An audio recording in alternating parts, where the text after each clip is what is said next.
For nearly 97% of Crimeans, there's no going back.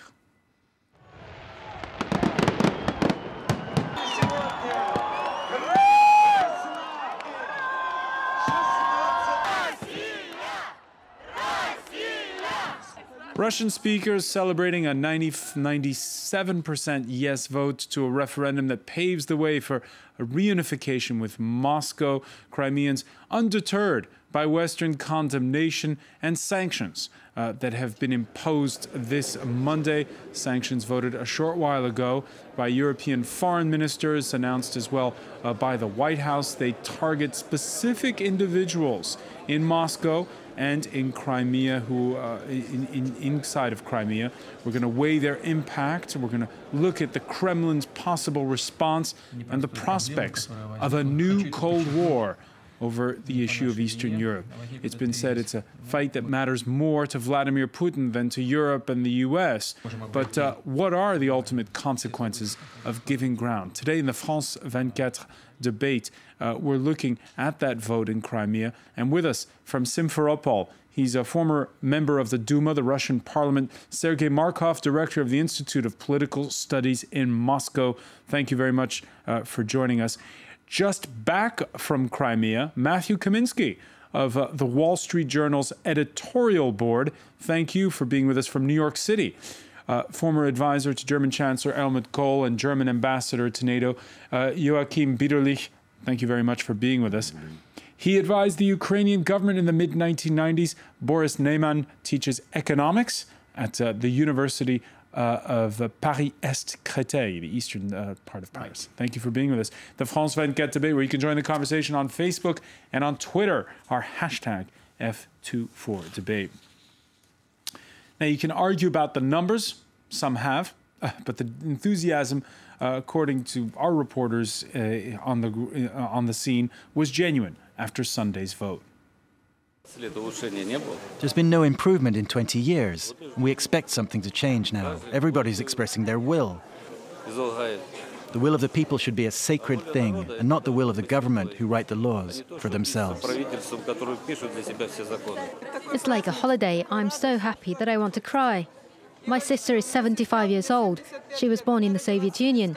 And can you imagine all that time she has been dreaming to die in Russia? And now she says her dream will come true. Matthew KAMINSKY, whether or not the vote was free and fair, this seems to be the will of the people in Crimea. I mean, I'm surprised it was not 100%. I think someone should be punished for failing to give that sort of totality of numbers. I mean, this election was straight out of the Soviet-era elections. I think it is impossible to think that this is legitimate or that it does reflect the will of the people.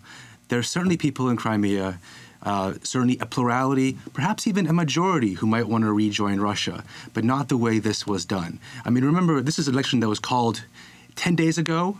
There were only two questions on the ballot. It was, do you want to join Russia or do you want to join Russia, basically making Crimea independent.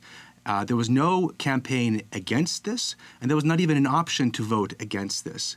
The media blackout there was total. And many people who were opposed to this or uncomfortable about this were cowed by both the paramilitaries who are there, by the over 20,000 Russian troops who are there, and were afraid to speak up and oppose this, not to mention the Crimean Tatars who completely boycotted it. So I think to call it a genuine or, the will of the people is a disservice to that term. Sergey MARKOV? I think it's shame to hear what I heard right now, because those who deny referendum in Crimea deny the principles of democracy. I think Western observers have been shocked as a result that it was turnout 85%. I visited the polling station and could see that absolutely not Soviet style, but it's their holiday, because they dream about these days more than 20 years. With 85% turnout, including half of the Crimean Tatars also took part. 97% support rejoining with Russia. And of course, nobody can deny this clear choice of the almost 90% of Crimean people. I think what is shocked Western observers that now they understand that the idea that people on the east and west of Ukraine divided, and maybe some of them doesn't like Russia and so on, it's pure propaganda. And if we have free referendum in Donetsk, Lugansk, Odessa, Dnipropetrovsk, Zaporozhye, Kherson, Nikolaev, 80% of these people will vote for rejoining with Russia. Not only because is that like something Russia, you're advocating, Sergey Markov? Are you advocating? Are you advocating that the eastern part of Ukraine should rejoin Russia? They want to rejoin Russia not only because they want like Russia, but also they understand that those Maidan government in Kiev, it's illegal junta who use neo-Nazis band to impose their criminal will to the majority of Ukrainian nation. I think people on the east and the west of Ukraine, where mostly Russian-speaking people live, they have right not to be suppressed. They have right to speak on language. They have right to live under the democracy. They have right to live under the federalism. If if Kiev Maidan junta deny their right, they have choice to choose another country which gives them these exactly rights. All right, you mentioned another country. Just one more question on that point, Sergey Markov. We've been seeing slogans of Tatars go home in Crimea. We've seen pictures of it, but the Tatars are from Crimea. What do you think about the protection of minorities going forth in Crimea? I know maybe you don't inform, but it's already clear evidence that these Tatars go home. It's to provocation of this neo-Nazis band of right sector. But Crimean Tatars now got in Crimea what they never got. First of all, Crimean language became a third official language of Crimean Republic. Thirdly, Tatars 12%, but they will have their quota of 20% in Crimean parliament. Also, Crimean Tatars could see the Kazan Tatars in Russia, and they could see that in Russia, Turk ethnic groups enjoy very good attention of the Moscow, the Kremlin of the Russia, and it's one of the mostly developed area in Russia. All right, so you're saying that their minority rights will be respected. I'm going to cut you off because we're getting a dispatch from the Russian news agency RIA saying that Russian President Vladimir Putin has signed an order on recognition of Crimea as a sovereign state. I want to get Boris NAJMAN, your reaction to that. I think the speech we get at the moment from Sergey is Markov is clearly nationalist. I mean, we can feel it, and it's threatening the stability in Europe, and this is why everybody is afraid. We're afraid for Ukraine first, but we're afraid for Europe by this kind of talk, and this is why it's unacceptable to talk like that in an international community. I think the contradiction from what he says is just the figures, the fact. As an economist, people are flying out of Russia. Migrants, my students are coming to study here. They're not studying in Russia. A lot of them dreams to go and have a job abroad in Europe. Right, but you just 130 billion US dollar are going to flow out of Russia, capital flow out this year. It's the data, already 60 million flow out since the beginning of the crisis. I mean, if it is a democracy, if it's working well. But to the question of Crimeans themselves, you were saying how 60% of them voted for Ukraine's independence. Today, there's nobody contesting that a majority of them were in favor of cutting ties with Kiev. I think it's not possible to vote with an arm or with an occupation with people having guns on you. You don't vote in those conditions. It's just not feasible. I mean, you don't organize a referendum in a situation where you put the army in the streets. It is, I mean, it's we can't call it democracy or free votes. All right. With this reaction you were seeing from Facebook, the West must accept the choice of the Crimean people, even if that undermines their interests. Joachim Bitterlich, at this point going forth, there really seems to be a huge divide between East and West, and it is the worst, isn't it, since the end of the Cold War? It's the first real crisis between West and East, or East and West, since the fall of the Berlin Wall.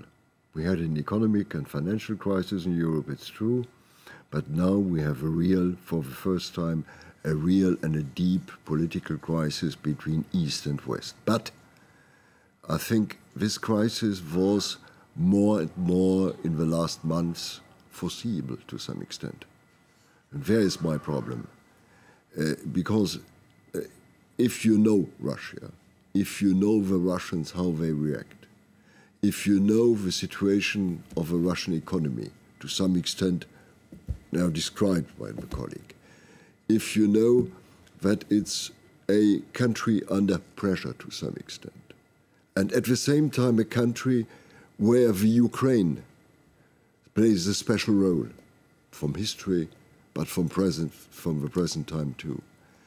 It's to some extent normal that the Russians or the Russian government or Putin, if you want, were looking for the first opportunity to jump on this subject in order to show their devotion to the national goals of Russia, of the good old Russia. It was for me normal to some extent.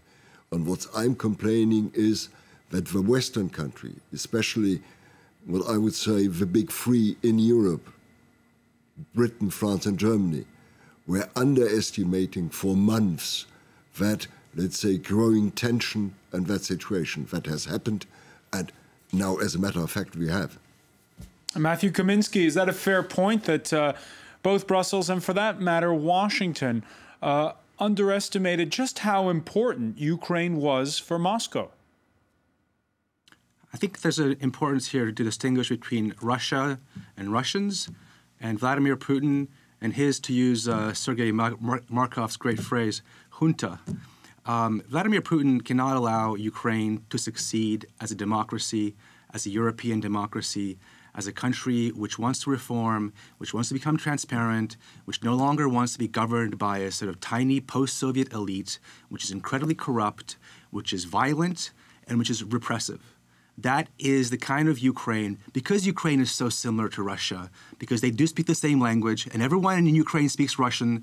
There's not been a single case of a Russian who's been endangered or oppressed in Ukraine. Because it is so close, Vladimir Putin cannot allow Ukraine to succeed as a European democracy, because that might make Russians think, wait a minute, if our cousins in Ukraine can become more normal, can live in a democracy, can live in a country where you have interesting and varied opinions on television, where minority rights are respected, why can't we have that? And Vladimir Putin struck because Ukraine was at a post-revolutionary moment, which I think actually Vladimir Putin helped bring about, when it was weak and it couldn't respond. And he struck because he saw that he's lost the support of the Russian middle class that wants to live in a normal place, wants to live in freedom. He saw that the only way that he could consolidate his power is to turn nationalist. And that's why this is so popular now in Russia for the last 2 weeks. And this is why he's moved in against Crimea and is trying to move into eastern Ukraine. Sergey Markov? And the West, and I think I just want to bring in Sergey Markov on this. Sergey Markov, is Moscow doing this? It has been pointed out that Moscow is doing this at a time when there's been a further crackdown on the media, most notably domestically inside of Russia. You know, most of the Russian, for example, printing media controlled by opposition. You can see I can give you series of such leading newspapers, which is controlled by opposition. Sammy, I want to ask my opponent, I really believe what you're talking about? Some of your talk that to have one official language, it's not nationalism, it's democracy. But to have 3 official languages, Russian, Ukrainian, and Crimean Tatars, it's nationalism. You know, it's just Soviet propaganda what you're talking about. and Russians in Ukraine, they can live only in democratic Ukraine. We're insisting only in democratic Ukraine. But if Kiev illegal junta want to impose their neo-Nazi style terror to the Russians, they will leave such country. Our suggestion, very simple now: democratic government, democratic elections, democratic constitution. Democratic government means that this junta illegal would be replaced by temporary coalition governments where all political forces and all Ukrainian regions should be represented. Secondly, all political prisoners should be immediately freed. Thirdly, democratic constitution means that in democracy, the rights, human rights of the Russian speaking should be constitutionally guaranteed by democratic principle of federalism and democratic principle of the two major official languages. And then democratic election, meaning that this election should be free from terror of neo-Nazis band of right sector and so-called Svoboda, which now this junta try to officialize by call them National Guard. If so, democracy. If I may just respond very briefly, Matthew Kaminsky, because we're going to have to go to the break soon. Go ahead. If I may respond, then Mr. MARKOV might be more concerned about these problems in his own country and should stick to his own country. We have a rising neo-Nazi problem. We have a dictatorship which is getting more repressive. And remember that Ukraine has been an independent country for 23 years, and it is the Ukrainians' desire, as most of the world's, that it remain so. I know it's hard for him to accept, but that is the reality there. All right, we're going to have to take a quick break. We're going to come back and look at how this issue of sanctions that have been imposed by both Brussels and Washington will play out. Stay with us. You're watching the France 24 today.